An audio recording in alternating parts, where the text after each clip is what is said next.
Now we're going to show you a little bit about our Coyote fanny pack. The Coyote is hands down our #1 selling pack, always has been and probably always will be. The size and shape of the pack and the way it rides, the comfortableness of the pack, the way it carries on your shoulders especially, distributes a lot of the weight down to your waist, but you still have the shoulder harness to keep it up from falling down around your knees. The size of the pack is 1,000 cubic inches total. What you've got is 3 exterior pockets here that you can see. Each one of those are about 100 cubic inches, and then the main body of the pack is roughly about 700 cubic inches. On the inside of the pack, you've got a main pocket here with our heavy-duty YKK number 10 zippers. And then on the inside, you've got a flat pocket against the back that is perfect for your knives and things like that, smaller gear. But it's also a flat pocket that goes all the way across the back of the pack that gives you the option to put in our 2-liter water bladder there as well if you want to. Okay, now on our hip pads of the Coyote, you're going to see 2 belt loops here, one on each pad, and you can just undo that. You can see more on our accessories and how to clip them on, but that gives you the option to throw on one of our water bottles if you want to. You can strap that on, a camera case or a rangefinder pocket.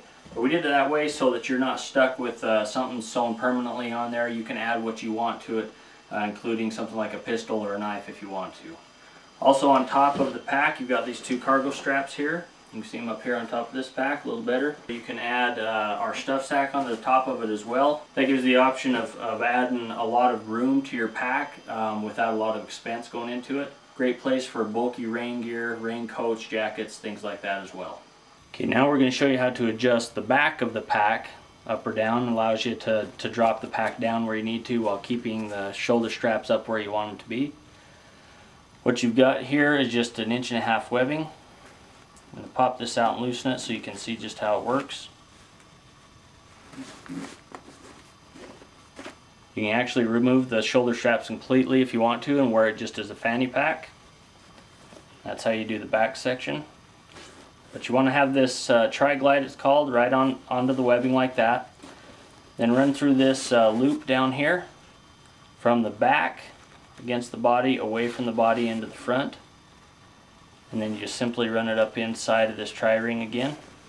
You can see how that creates kind of a loop with the webbing. That way you can adjust it where you want it to go. This is going to leave it loose. You can make the adjustments, and then once you get it where you want, run it through the top section of that tri-glide. There you go. If you get this section a little bit long, for example, suck that up, and you've got a shorter torso, that's going to leave excess here. A couple of different things you can do with it is run the excess down into the tri-glide here. It's a little tough to get in there sometimes, but that'll keep it. You can see how it wraps over top of itself. That keeps it down out of the way instead of up here flapping around creating noise. Or you can also just tuck it up underneath itself right here. Okay, now we're going to show you how to make some adjustments on the front of the pack. Again, for the shoulder straps, you want these D-rings to come out about on the top of your shoulder. That means you've got the back and the front adjusted correctly, as long as it's comfortable for you. That allows you to move the pack up and down where you want it to be. So you've got the adjustment we already did on the back. You can also make the adjustment here on the front, looser or tighter, real simple. That's how most any backpack is on the shoulder straps.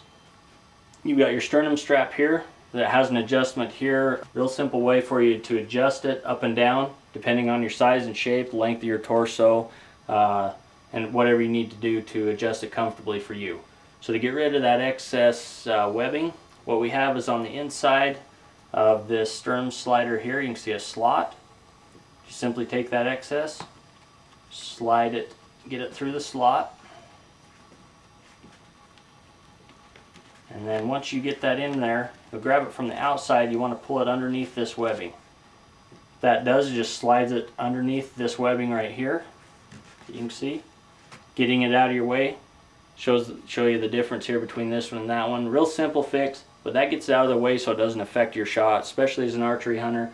But it also just gets it out of the way so it's not affecting your ability to glass and get tangled up in your binoculars and things like that as well.